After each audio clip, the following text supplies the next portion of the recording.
Orang yang merasa hampa, merasa bosan, putus asa, dia mengeluh terus. Dia susah disuruh inisiatif, tidak semangat hidupnya. Menganggap hidupnya ini tidak ada artinya lagi. Dia cuek dengan apa yang ada yang terjadi sekelilingnya. Ada problem dengan jiwanya.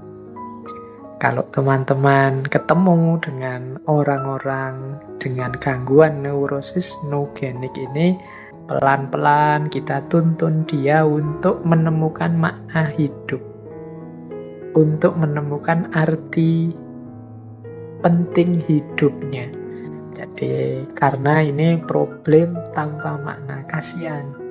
Orang seperti ini lama-lama dia jadi tidak ingin hidup lagi karena dia menganggap hidup itu tidak ada artinya. Hidup ini hampa, dia putus asa.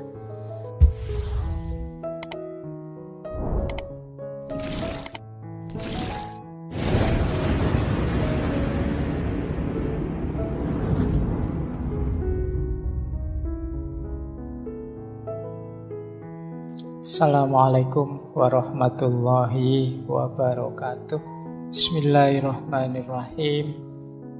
Dari mana kemudian kita bisa membangun makna hidup? Sumbernya apa saja? Kalau tadi kan semacam dasarnya, wadah-wadahnya. Kalau ini sekarang sumbernya. Kalau menurut Viktor Frankl, sumber makna hidup itu ada 7. Jadi, Pak, saya ingin membangun makna yang positif untuk hidupku. Harus dari mana saya mengambilnya? Kalau memakai teorinya Frankl, setidaknya ada 7 aspek hidup yang bisa kita jadikan sumber pemaknaan. Yang pertama apa? Kreativitas. Atau apa yang kita berikan pada hidup ini. Misalnya ya,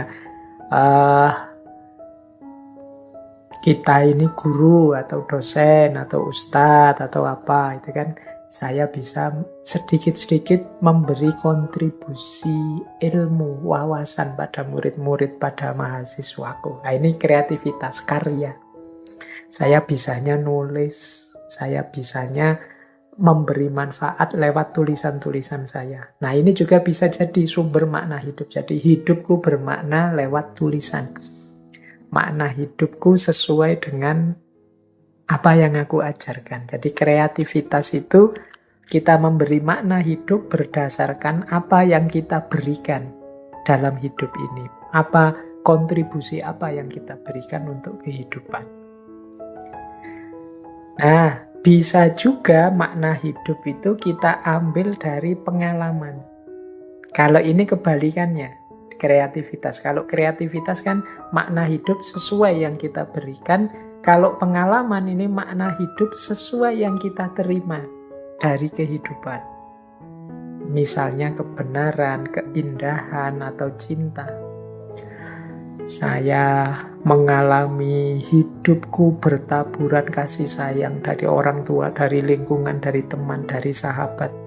Maka hidup ini menurutku yang paling bermakna adalah persahabatan dan hubungan antar manusia. Nah, ini makna hidup yang sumbernya pengalaman. Nah, bisa sumber kedua. Sumber ketiga, makna hidup itu bisa dari pilihan sikap kita terhadap situasi-situasi di sekeliling kita. Jadi misalnya ya kita ngalami bencana, ngalami penyakit, ngalami penderitaan, mengalami kematian demi kematian. Nah, ini kita bisa membangun makna sesuai yang kita inginkan. Membangun sikap sesuai yang kita inginkan. Pak, saya ingin jadi orang yang pemberani, tidak mudah putus asa misalnya. Atau Pak, saya ingin jadi orang yang sabar, ada masalah apapun saya kuat menanggungnya. Nah, ini bisa jadi sumber makna hidup. Jadi sikap-sikap yang kita ambil dalam hidup ini bisa jadi dasar kita menetapkan makna hidup. Atau bisa juga self preoccupation. Self preoccupation itu apa yang kita lakukan untuk memenuhi kebutuhan kita. Nah, saya ini Pak, orangnya pantang menyerah, saya itu pekerja keras. Saya itu pembelajar yang tekun, yang rajin. Saya itu, ini upaya-upaya kita untuk memenuhi kebutuhan hidup kita. Self preoccupation. Atau kemandirian kita memenuhi kebutuhan-kebutuhan kita. Ini bisa jadi sumbernya makna hidup. Kemudian bisa juga lewat capaian-capaian individu. Prestasi-prestasi kita, kemudian kenyamanan-kenyamanan hidup yang menurut kita unik, tidak sama dengan yang lain. Misalnya gini loh, ada orang, orang-orang itu semuanya kok dikejar-kejar oleh dunia. Saya santai sajalah. Saya nikmati apa adanya. Loh, ini kan makna versi individual kita tentang hidup.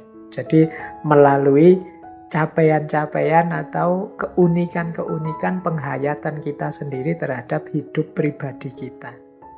Termasuk mungkin prestasi-prestasi kita, termasuk mungkin hal-hal unik yang menurut kita tidak dimiliki orang lain. Nah, ini sumber makna hidup.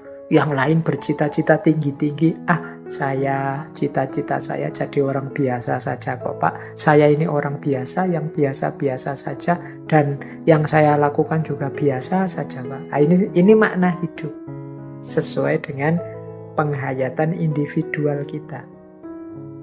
Bisa juga makna itu kita bangun dari masyarakat, pengaruh lingkungan, norma-norma sosial, budaya di sekeliling kita. Itu bisa, kalau ini jamak umum, biasanya orang itu cita-cita, tujuan hidup itu bisa diambil dari buku-buku, nasihatnya ustadz-ustadz yang dipercaya, atau norma-norma sosial yang ada, dan lain sebagainya. Nah, ada juga self-transcendent. Self-transcendent itu kita membangun makna hidup seperti dijelaskan di awal tadi, dengan cara melampaui semua kondisi kita saat ini. Kita hayati situasi kita, kemudian kita tuju, kita target melampaui situasi dan diri kita saat ini. Namanya self-transcendent. Aku ingin jadi sosok yang sangat dekat dengan Tuhan misalnya. Itu kan melampaui kondisi saat ini, itu kan nanti untuk yang akan datang. Sekarang sedang aku cita-citakan, aku tuju, dan aku jadikan makna hidup yang hakiki. Nah, ini namanya self-transcendent. Jadi teman-teman, sumbernya makna hidup itu bisa lewat jalur kreativitas, atau pengalaman kita, atau sikap kita, atau self-preoccupation, kemandirian kita, atau melalui kondisi-kondisi khas individual kita, atau melalui lingkungan sekeliling kita, atau pelampauan kita mengatasi situasi dan kondisi kita saat ini. Baik, nah kita lanjutkan ya, waktunya tambah mepet. Nah, kalau tadi sudah sebelumnya kita jelaskan dasar-dasar, filosofi, aspek-aspek, dan juga sumber-sumber makna hidup. Sekarang kita bahas kondisi pahitnya, kondisi yang negatif. Nah, seperti tadi sedikit-sedikit saya singgung kan, ada kondisi yang negatif, yaitu kondisi orang yang hidup tanpa makna.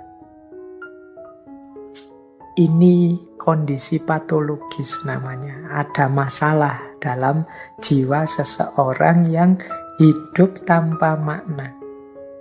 Ada beberapa situasi yang indikasinya ke sana. Yang pertama adalah gangguan namanya neurosis nugenik.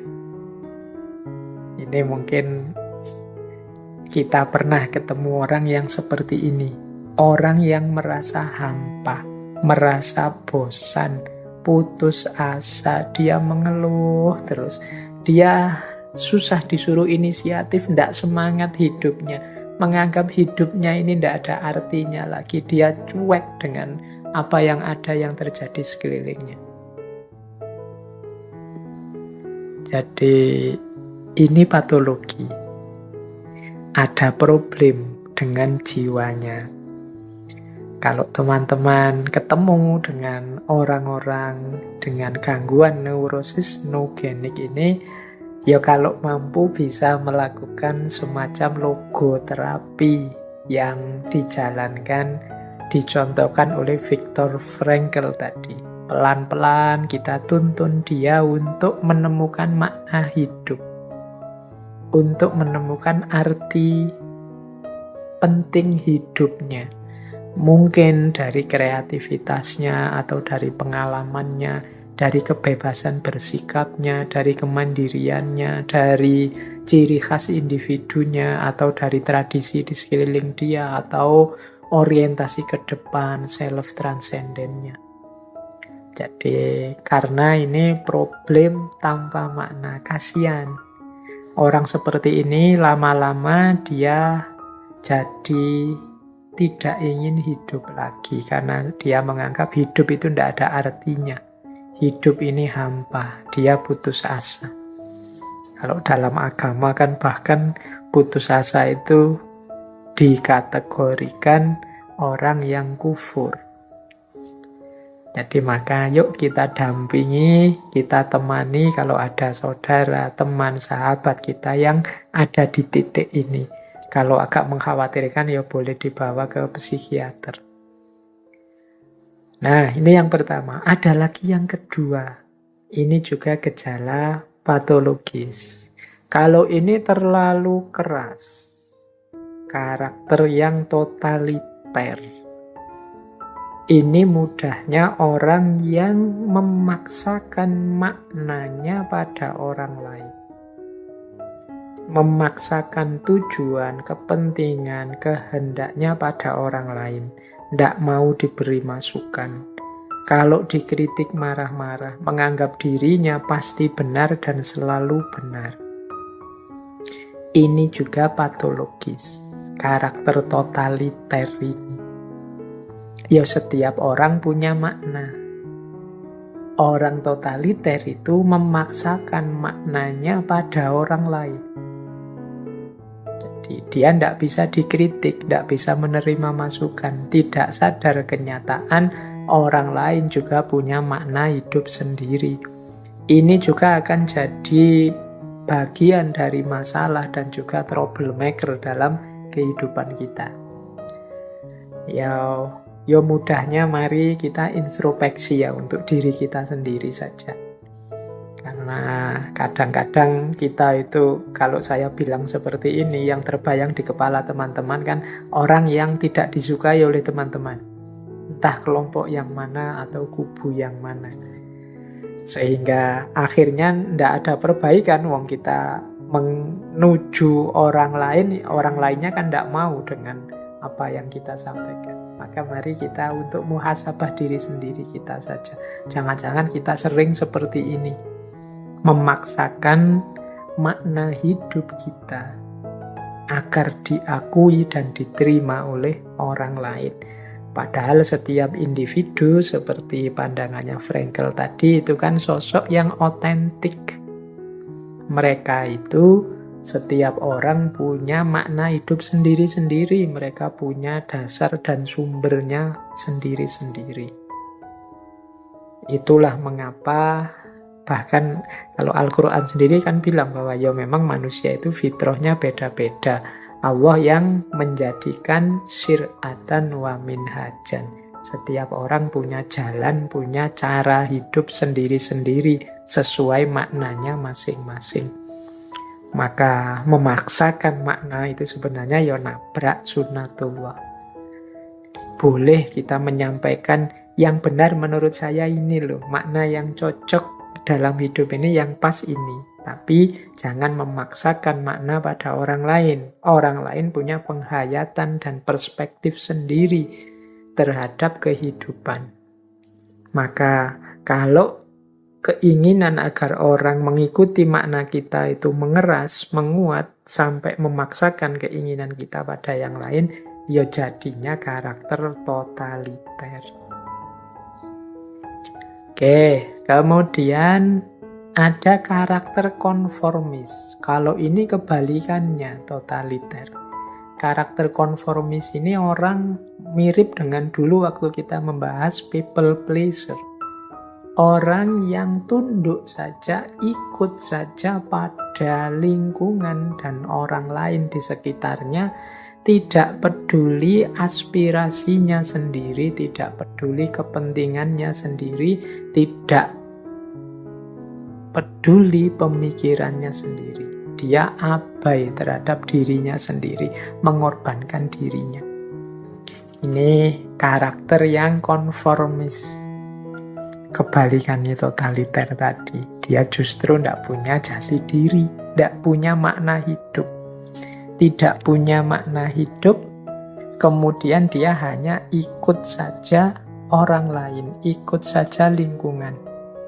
Dia menafikan aspirasinya sendiri, kepentingannya sendiri, pemikirannya sendiri. Jadi ada 3 kondisi patologis yang berlawanan dengan kondisi eksistensial penuh makna yang kita bahas sejak awal tadi. Yang pertama, orang yang sama sekali tidak punya makna sehingga dia merasa hidupnya hampa, bosan, putus asa, tiada arti. Yang kedua, seorang yang totaliter yang merasa maknanya adalah satu-satunya, pasti benar dan tidak bisa dikritik, memaksakan makna pada yang lain. Yang satunya kebalikannya, dia ikut saja makna orang lain, ikut saja lingkungan sekelilingnya, dan mengabaikan kepentingannya sendiri, aspirasinya sendiri. Semoga teman-teman tidak ada yang satu di antara 3 ini, apalagi 3-3-nya atau 2 di antaranya ya. Semoga hidup kita adalah hidup yang penuh makna. Disitulah kita eksis sebagai manusia. Nah, kalau tadi ciri-ciri orang yang sakit secara makna, untuk menutup malam hari ini ya, ada ciri-ciri manusia yang sehat secara makna tentunya ya. Kalau tadi sakitnya, sekarang sehatnya. Mari kita cek, kita sehat apa tidak. Kalau yang patologis tadi mungkin banyak yang, wah enggak Pak, saya sehat. Beneran enggak kita sehat? Ayo dicek ya. Yang pertama, manusia yang sehat itu adalah bebas menentukan langkah dan tindakannya sendiri. Jadi mampu milih. Nah, ini berarti kita sehat. Enggak kok Pak, ini hidup saya itu sepenuhnya saya yang mengontrol, keputusan-keputusannya juga saya yang mengambil, memutuskan sendiri. Berarti sehat. Yang kedua, selain bebas adalah kita sosok yang bertanggung jawab terhadap keputusan yang sudah kita ambil. Jadi, ciri orang sehat itu yang pertama, memutuskan sendiri secara bebas. Yang kedua, siap bertanggung jawab terhadap keputusan yang sudah diambil. Banyak loh orang itu yang kebebasannya diambil, hak untuk bebasnya dijalankan, tapi pertanggungjawabannya tidak.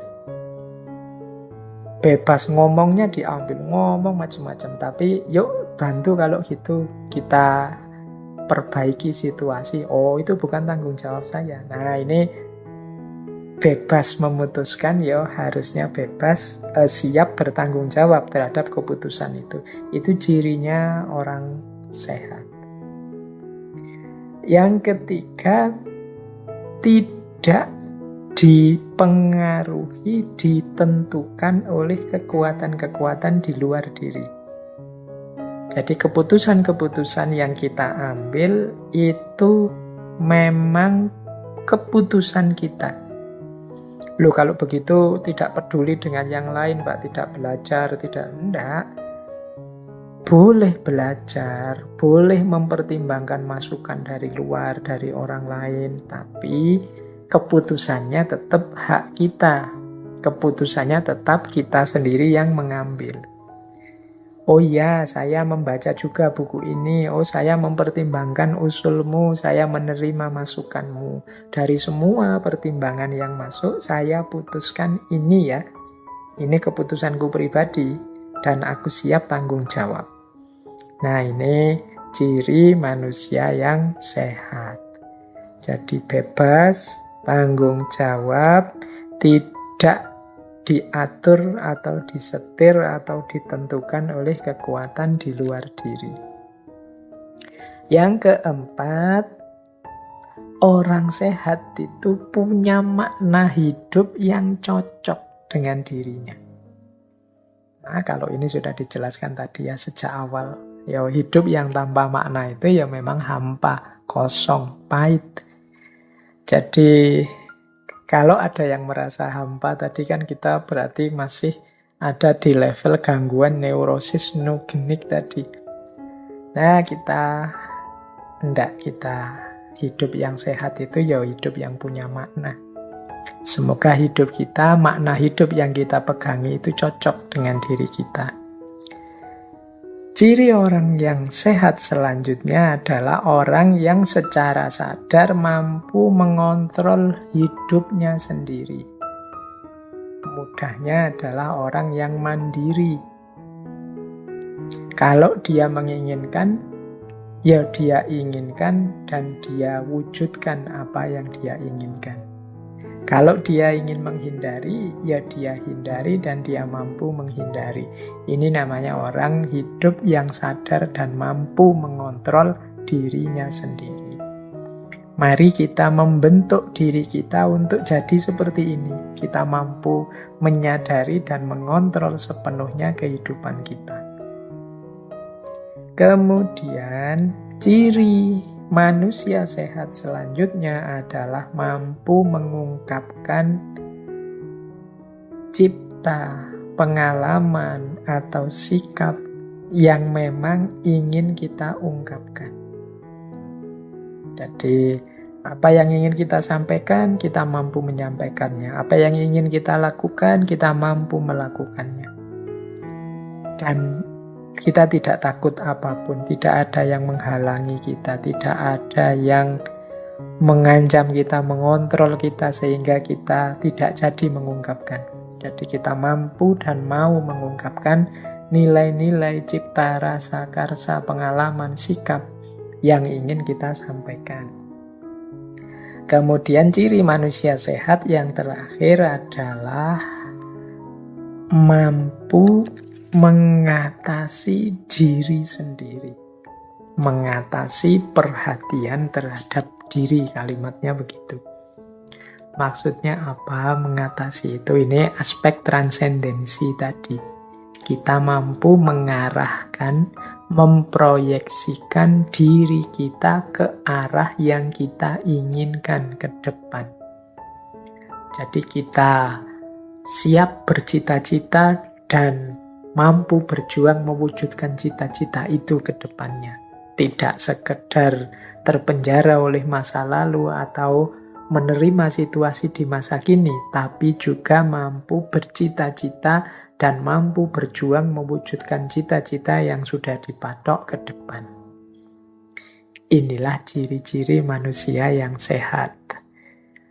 Apakah kita sehat seperti ini? Ya, maksudnya ini sehat secara eksistensial. Inilah berarti manusia yang eksis, manusia yang berjati diri, yang hidupnya bermakna. Ciri-ciri manusia yang sehat. Kalau tadi yang sakit, ini yang sehat. Nah, ini mungkin nanti bisa jadi bahan introspeksi setelah teman-teman mengikuti kajian malam hari ini. Baik, masih ada waktu ternyata kurang lebih 5 menit. Kita tengok kembali ya beberapa quotes dari Viktor Frankl ini. Sebenarnya banyak quotes-quotes beliau, kalau teman-teman tertarik bisa googling sendiri. Tapi mari kita lihat beberapa malam hari ini. Ada yang saya suka kalimat ini. Sejak Auschwitz kita tahu apa yang mampu dilakukan oleh manusia. Dan sejak Hiroshima kita tahu apa yang menjadi taruhannya. Auschwitz ini ya kamp konsentrasinya Nazi. Sejak Auschwitz kita tahu yang mampu dilakukan oleh manusia. Ternyata manusia itu bisa sekejam itu. Ternyata manusia itu bisa sesadis itu. Ternyata manusia itu bisa setidak manusiawi itu. Bahkan mungkin sampai hari ini kita juga banyak melihat gejala-gejala manusia yang tidak seperti manusia. Yang kedua, sejak Hiroshima kita tahu apa yang menjadi taruhannya. Mengikuti ambisi manusia, keinginan-keinginan manusia yang terkendali, lenyapnya makna-makna hidup dan kemanusiaan membuat kehancuran demi kehancuran. Dan Hiroshima jadi bukti betapa manusia yang kehilangan kendali dirinya, manusia yang kehilangan rem dalam hidupnya, taruhannya besar. Jadi Auschwitz sama Hiroshima semoga jadi monumen bagi kita untuk sepenuhnya mampu mengendalikan diri dan hidup dengan makna-makna yang tepat. Jangan sampai kita mengulangi kesalahan yang sama. Nah, ada lagi quotes yang menurut saya menarik dari Frankl ini. Kata beliau begini, bila semua orang sempurna, maka setiap individu dapat digantikan oleh siapapun juga. Karena ketidaksempurnaan manusia inilah, maka setiap individu tidak dapat disia-siakan atau dipertukarkan. Jadi ini kalimat dari Frankl ini menegaskan setiap orang itu unik, setiap orang itu punya makna hidup sendiri-sendiri, setiap orang itu punya jati dirinya masing-masing. Tentu saja tidak sempurna, wong manusia itu terbatas. Justru karena ketidaksempurnaan inilah kita hargai setiap orang. Karena kalau manusia itu sempurna semua, ya berarti siapapun sama saja, digantikan oleh siapapun juga tidak masalah, kan begitu. Tapi kan karena tidak sempurna dan manusia ini beragam dalam ketidaksempurnaannya, sesuai kapasitas masing-masing, termasuk kita yang ngomong ini juga tidak sempurna, ya berarti apa? Yang bisa kita lakukan adalah saling menghargai, saling menghormati, saling mendukung, saling menguatkan. Wong kita ini sama-sama tidak sempurna. Nah, ada lagi quote yang menurut saya menarik juga. Kalau ini mungkin unik ya kalimat ini menurut saya. Tidak ada perlunya merasa malu karena air mata. Karena air mata adalah bukti bahwa seseorang memiliki keberanian yang sangat besar, yaitu keberanian untuk menderita. Jadi tidak perlu malu kalau kita mungkin mengalami peristiwa-peristiwa tidak menyenangkan, peristiwa pahit, peristiwa tragis dalam hidup, kemudian kita menangis. Tangisan itu bukan bukti kelemahan. Kata Frankl, tangisan itu adalah bukti keberanian. Tangisan itu menunjukkan bahwa kita berani menderita. Kita berani menghadapi situasi yang pahit dan tragis. Yuk, sampai kita menangis itu kan menunjukkan kita sedang menahan.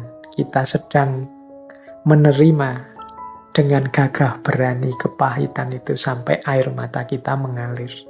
Kita tidak melarikan diri dari masalah, kita hadapi meskipun pahit dengan air mata bercucuran. Maka tidak perlu merasa malu karena air mata, Karena air mata adalah bukti bahwa seseorang memiliki keberanian yang sangat besar, yaitu keberanian untuk menderita.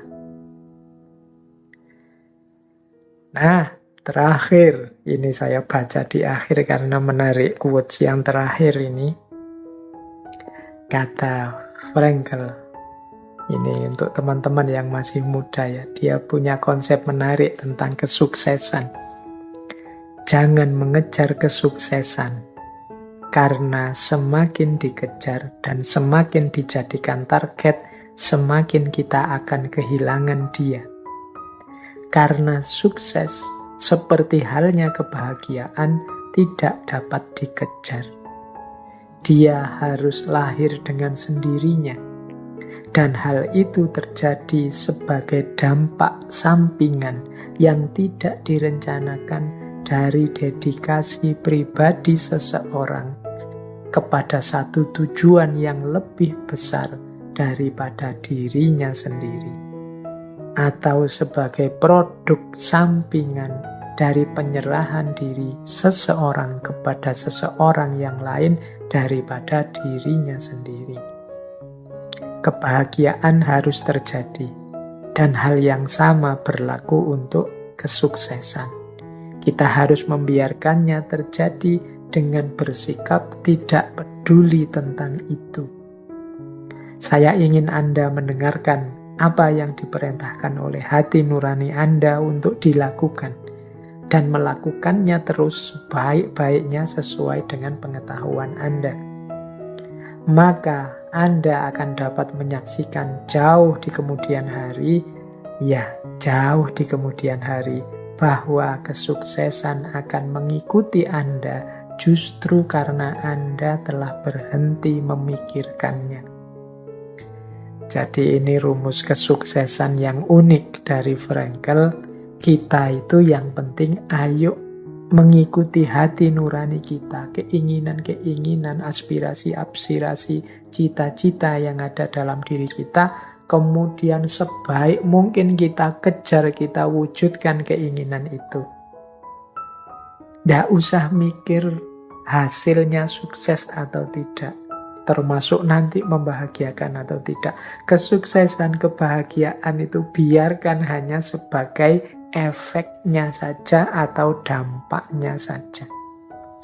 Konsentrasi kita hanya pada melakukan sebaik mungkin yang kita bisa untuk mewujudkan keinginan-keinginan kita, untuk mewujudkan makna-makna hidup yang kita yakini. Itu saja. Jadi makanya sering saya bilang, manusia itu kewenangannya hanya pada usaha dan upaya. Hasil, keberhasilan, dan juga kesuksesan itu tidak di tangan kita. Kalau kita hanya fokus ke situ, ya mungkin nanti lahir banyak kekecewaan atau justru kita tidak sampai ke sana malah meleset. Maka Frankl memberi nasihat, yuk kita berikan yang terbaik yang kita mampu. Insya Allah nanti kesuksesan dan kebahagiaan akan muncul sebagai efeknya. Jadi tidak sebagai yang kita tuju. Karena kalau dia kita jadikan tujuan, pikiran kita ke situ terus, akhirnya kita lupa untuk memberikan yang terbaik. Akhirnya juga tidak tercapai. Jadi mari teman-teman, rumus dari Frankl ini mungkin bisa kita renungkan, kemudian kita temukan relevansinya dalam hidup kita. Cocok apa enggak ya kalau seperti ini. Jadi sering saya bilang kan dulu, ayo kita belajar. Urusan nanti pinter apa tidak, itu di luar kuasa kita. Serahkan semua pada Allah. Ayo kita berusaha sepenuhnya. Hasilnya seperti apa, serahkan pada Allah. Bisa jadi kita akan sukses, bisa juga kita lebih sukses. Tidak sebagaimana yang kita bayangkan, ternyata jauh lebih besar dari itu. Dan berkali-kali saya mengalami yang seperti itu. Semoga bisa juga teman-teman mengambil pelajaran dari situ.